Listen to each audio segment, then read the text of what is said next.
तोत्तोचानमधील अजून 2 प्रकरणं बघूया. आणि मग उदंड. तोमोईमध्ये जेवणाची सुट्टी नेहमीच आनंदाची असायची, पण आता त्या आनंदात अजून एक भर पडली होती. पूर्वीप्रमाणेच मुख्याध्यापक प्रत्येकाचा डबा बघत, जे कमी असेल ते त्यांच्या पत्नी वाढत, नंतर प्रत्येक घास चावून खावा हे गाणं. असा नेहमीचा कार्यक्रम तर होताच, पण त्याच्या जोडीला आता रोज काहीतरी बोलायला लागायचं. एक दिवस मुख्याध्यापक म्हणाले, मला वाटतं चांगलं कसं बोलावं हे आपल्यापैकी प्रत्येकानं शिकलं पाहिजे. म्हणून आजपासून डबा खात असतानाच रोज एकानं सगळ्यांसमोर उभं राहून बोलायचं. काहीही बोललं तरी चालेल. काही मुलांच्या मनात आलं, त्यांना फारसं बोलता येणार नाही, पण इतरांचं ऐकायला काय मजा येईल. तर या उलट काहींना वाटलं, त्यांना माहीत असलेल्या गोष्टी इतरांना सांगायच्या. वा, खरंच मस्त कल्पना आहे. तोत्तोचानला ती कसं बोलू शकेल हे माहीत नव्हतं, पण एकदा प्रयत्न करायला तिची हरकत नव्हती. एकूण काय, सगळ्याच मुलांना कल्पना पसंत होती आणि दुसऱ्या दिवशीपासून ती अंमलात आणली जाणार होती. खरं म्हणजे जपानी मुलांना जेवताना बोलायचं नसतं असं शिकवलं जायचं, पण जगात इतर ठिकाणी घेतलेल्या अनुभवामुळे मुख्याध्यापक मात्र शांतपणे गप्पा मारत जेवावं या मताचे झाले होते.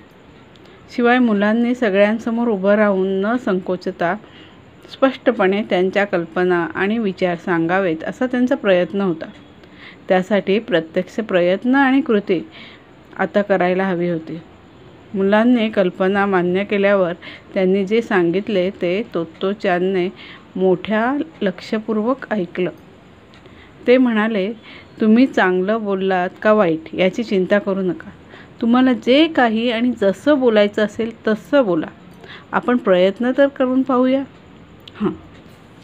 मग बोलणाऱ्यांचा क्रम ठरवला गेला आणि असंही ठरलं की ज्याचा बोलण्याचा वार असेल त्यानं त्या दिवशी पटकन डबा खाऊन आटपायचा.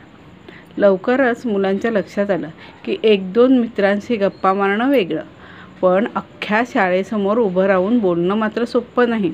सुरुवातीला काही मुलं इतकी लाजायची की ती तोंडातल्या तोंडात काहीतरी पुटपुटायची. एका मुलानं खूप प्रयत्न करून एक छानसं भाषण तयार केलं, पण तो उभा राहिला आणि सगळंच विसरला. बेडूक उड्या का मारतात, त्यानं हा भाषणाचा विषय 2-3 वेळा सांगितला. मग त्यानं सुरुवात केली. पाऊस पडायला लागला की पण पुढे काहीच आठवेना. अखेर एवढे बोलून मी माझे भाषण संपवतो असं म्हणून तो जागेवर जाऊन बसला. तोत्तोचानची वेळ आली नव्हती, पण तिनं ठरवून टाकलं होतं की तिची आवडती राजपुत्र आणि राजकन्येची गोष्ट सांगायची. खरं तर ती गोष्ट सगळ्यांनाच माहीत होती आणि तिनं कधी ती सांगायला सुरुवात केली तर मुलं म्हणत, ती गोष्ट नको, आता कंटाळा आलाय तिचा. पण तरीही तोत्तोचान तीच गोष्ट सांगणार होते. ही नवी योजना छान पार पडत असतानाच एक दिवस एका मुलानं बोलायला साफ नकार दिला. माझ्याकडे सांगण्यासारखं काहीच नाही, तो स्पष्ट म्हणाला. तोत्तोचानला याचं फार आश्चर्य वाटलं. मुख्याध्यापक त्याच्या बाकाजवळ गेले आणि म्हणाले, तुला खरंच काही सांगायचं नाही? खरंच नाही, त्यानं प्रामाणिकपणानं सांगितलं. त्याला काय बोलावं हे खरंच सुचत नव्हतं. चल, आपण तुला बोलण्यासारखं काहीतरी शोधूया, मुख्याध्यापक म्हणाले. शोधूया? त्याला धक्काच बसला. मुख्याध्यापकांनी त्याला सगळ्यांसमोर उभं केलं आणि ते त्याच्या जागेवर बसले. आठव बरं, तू सकाळपासून काय काय केलंस? सांग. सकाळी उठल्यापासून शाळेत येईपर्यंत तू काय केलंस? त्यांनी विचारलं. मी न, तो म्हणाला आणि विचार करायला लागला. छान, तू म्हणालास मी न. बघ, तुला बोलता आलं. पुढे? मुख्याध्यापकांनी विचारलं. मी उठलो, तो डोकं खाजवत म्हणाला. सगळी मुलं मन लावून ऐकत होती. तो पुढे बोलत होता आणि मग मुख्याध्यापक हसत मुखानं त्याच्याकडे बघत होते. अरे वा, तू सकाळी उठलास हे सगळ्यांना छान समजलं. हे बघ, चांगलं बोलता येण्यासाठी लोकांना हसवलंच पाहिजे असं नाही, किंवा खूप आवेशात बोललं पाहिजे असंही नाही. सगळ्यात महत्त्वाची गोष्ट अशी की तू म्हणत होतास की तुझ्याजवळ बोलण्यासारखं काही नाही, पण बघ सापडलं की ते बोलण्यासारखं. मग तो अजून मोठ्यानं म्हणाला आणि आई ती म्हणाली दात घास म्हणून मी दात घासले. मुख्याध्यापकांनी टाळ्या वाजवल्या. सगळ्या मुलांनीही वाजवल्या. मग त्यानं पुढं बोलायला सुरुवात केली. सगळे श्वास रोखून ऐकत होते. शेवटी त्यानं विजयी मुद्रेनं सांगितलं, नंतर मी शाळेत आलो. त्याला बोलता आलं म्हणून सगळ्यांनाच खूप आनंद झाला होता. मुख्याध्यापक मनापासून टाळ्या वाजवत होते. सगळी मुलंही टाळ्या वाजवत होती आणि सगळ्यांसमोर उभा राहून मग तो सुद्धा टाळ्या वाजवत होता. सभागृह टाळ्यांच्या आवाजानं भरलं होतं. मोठं झाल्यानंतर सुद्धा तो त्याचं ते नंतर मी विसरला नसेल. पण आम्ही नुसतंच खेळत होतो. त्या दिवशी तोत्तोचान शाळेतून घरी आल्यावर रॉकीशी लांडका खेळत होते. लांडका खेळताना चांगलाच अपघात झाला. त्याचं असं झालं, तोत्तोचान आणि रॉकी म्हणजे तिचा कुत्रा नेहमीच एक खेळ खेळायचे. दोघांनी विरुद्ध दिशेनं लोळत यायचं आणि एकमेकांवर आदळायचं. त्या दिवशीही ते बराच वेळ असं खेळले आणि त्यांनी ठरवलं की आता जरा आणखी काहीतरी थोडंसं वेगळं खेळूया. अर्थात त्यांनी ठरवलं म्हणजे तोत्तोचानच ठरवलं. तिची नवी कल्पना अशी होती की दोघांनी दोन बाजूंनी येऊन आदळलं की एकमेकांकडे बघून लांडग्यासारखा चेहरा करायचा आणि एकमेकांना घाबरवायचं. जी जास्तीत जास्त भीतीदायक चेहरा करेल तो जिंकला. रॉकी जर्मन शेपर्ड जातीचा कुत्रा, त्यामुळे लांडग्यासारखं दिसणं त्याला मुळीच अवघड नव्हतं. कान ताठ केले, जबडा उचलला आणि डोळे मोठे केले की झालं. पण तोत्तोचानला मात्र थोडं कठीण होतं. ती दोन्ही हात कानासारखे धरायची, डोळे मोठे करायची आणि आवाजून गुरगुरण्याचा आवाज करायची. सुरुवातीला रॉकी छान खेळत होता, पण तो अजून तसा लहानच होता.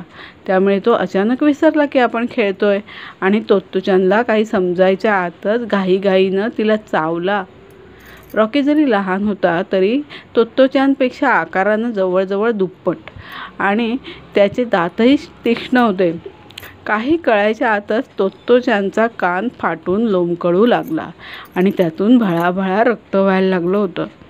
तिची किंकाळी ऐकून आई स्वयंपाकघरातून धावतच आली. खोलीच्या कोपऱ्यात तोत्तोचान दोन्ही हातांनी कान धरून बसली होती. सगळा फ्रॉक रक्तानं माखला होता.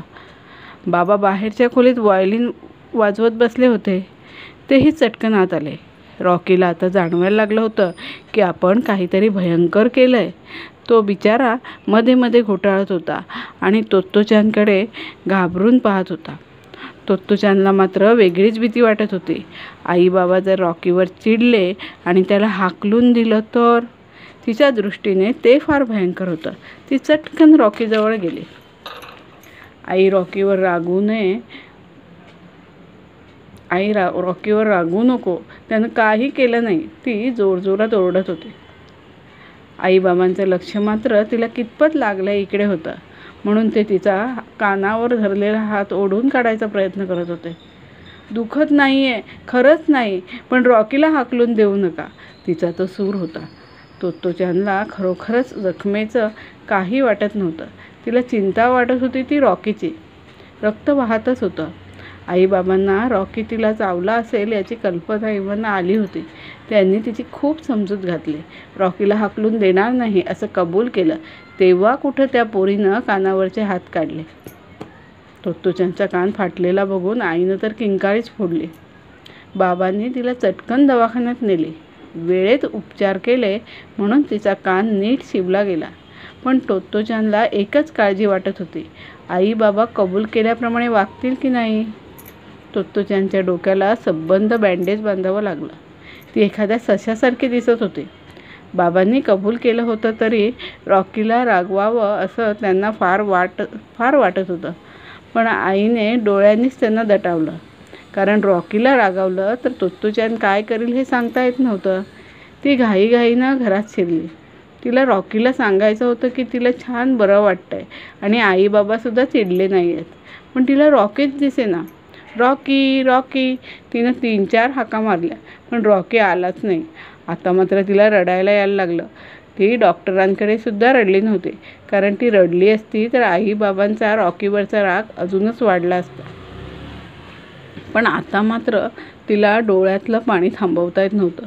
रडत रडत ती हाका मारत होती, रॉकी रॉकी. आणि तेवढ्यात सोफ्याच्या मागून रॉकीची काळी तपकिरी पाठ हळूहळू वर येताना दिसले. सावकाश सावकाश रॉकी तिच्याजवळ आला आणि बँडेजमधून दिसणारा तिचा चांगला कान त्यानं चाटायला सुरुवात केली. तोत्तोचाननं त्याच्या गळ्यात हात टाकून त्याच्या कानाचा वास घेतला. आई बाबा म्हणायचे की त्याच्या कानांना वास येतो, पण तिला मात्र तो वास मनापासून आवडायचा. ते दोघे खूप दमले होते. आकाशातून चंद्र त्या पट्टी बांधलेल्या पोरीकडं आणि तिच्या रॉकीकडं डोळे भरून पाहत होता. रॉकी आता पुन्हा कधीच लांडगा लांडगा खेळणार नव्हता, परंतु त्यांची दोघांची दोस्ती आता पूर्वीपेक्षाही जास्त गाढ झाली होती. धन्यवाद.